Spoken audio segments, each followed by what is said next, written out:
Just when we thought it was over, the battle between a chef and a vegan vigilante is heating up again. After a dispute with a diner, John Mountain banned all vegans from his restaurant. A scuffle followed, then a social media pile-on. Now John Mountain is suing that activist, claiming she's damaged his reputation. And John joins me now from his restaurant in Perth. John, oh my goodness, here we go again. I bet you'll be glad when this whole saga's over. Look, it needs to end, and it needs to end completely and utterly. And it's not. She's just constantly posting things that...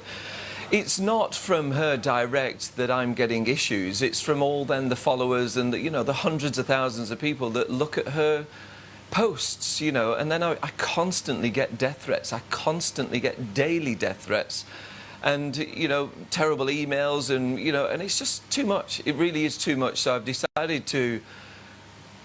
It's not been fair that the penalty has never matched the crime. She's got away with little misdemeanours, small little slaps on the wrists, a couple of $100 here, $500 there. She doesn't care. So I've gone for suing her, as full defamation. It's causing me huges, if that's a word, amounts of distress. So death threats on a daily basis. Seriously, it's come to this. Deb, you wouldn't believe it, that much so that I've even set up its own Instagram page. It's Only Fire Fans, and that's all the disgusting things that people send to me. I screenshot them and put them on that. That's the only thing that keeps my mental health going, to be honest. Because it's not good, it's not nice, it's not funny at all. It's just not funny at all. Some of the threats have been really horrific. There's things that we can't even mention here on television, but the magistrates have seen them, and now the judges are going to see them in the Supreme Court. And the toll, as you say, I mean, we've seen this when you've been on A Current Affair before, that the toll that it's taking on you emotionally is immense. It's not easy. It's not easy. I put on a brave face. I'm working hard to try and keep my business going. I've had quite a couple of staff just leave because they just can't handle it. They just don't want to put up with it. My mental health is not the best as it was before any of this.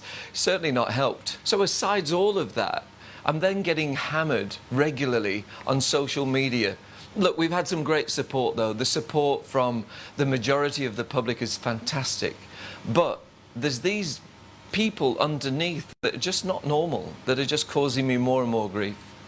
Are you worried, though, at all that you're just giving her what she wants here? Because attention is the primary goal, presumably, from all of this. But by suing her, aren't you just giving her more oxygen? You would expect that I am giving her more oxygen, Deb, but to be honest, this is going to teach her a lesson. If she's fined a substantial amount of money, and I'm looking at 6 figures, if she's fined that amount of money, she's going to think twice. And once I've finished this legal action, then I'm going to try and get her taken off all social media. That's going to be a tough one, but the only way that we can do that is by going through the process. She's got quite a few charges that she's facing already in the courts, but now with this recent writ, she's going to have to face the music. And when she does, it's not going to be the music that she wants to hear this time, Deb. I'm going to hope that this really does teach her a lesson. She can't do this to small businesses. And hopefully all you small businesses out there, just don't put up with her shit. Just push forward. And you've said that the vegan vigilantes, the crusade that she's been running, has made you want to open more steak restaurants. Have you had any progress on that front? I vowed to just open steak restaurants, and I cannot wait. I can't tell you anything yet, but I'm so looking forward to opening. We're looking at sites now over east. I'm so looking forward. We could be closer to you, Deb. It's going to be steak on fire. Well, I'm hungry right now, so you never know. I think it could get a lot of support, because you have had a lot of support. You've said as much, as well as the rubbish that you've copped. There's been a hell of a lot of support too.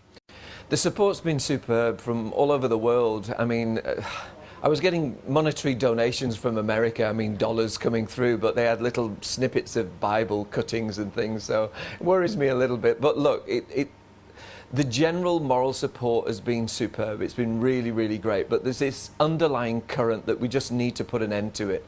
We need to put an end to it and allow me to just run my business as I should be allowed. So, John, let's assume she is watching this tonight. What is your message to Tash Peterson? Tash, stop. Stop forcing your opinions on others. What you may think you're doing is right, but it's wrong. You're damaging people's businesses. You're damaging people's lives. Tash Peterson, stop. Well, we'll watch with interest, and it's a big task taking on someone in that online space and the comments, because it's very difficult to regulate, as we know, but we wish you, as always, the very best. Thank you. Thank you, Deb. Take care. John Mountain there.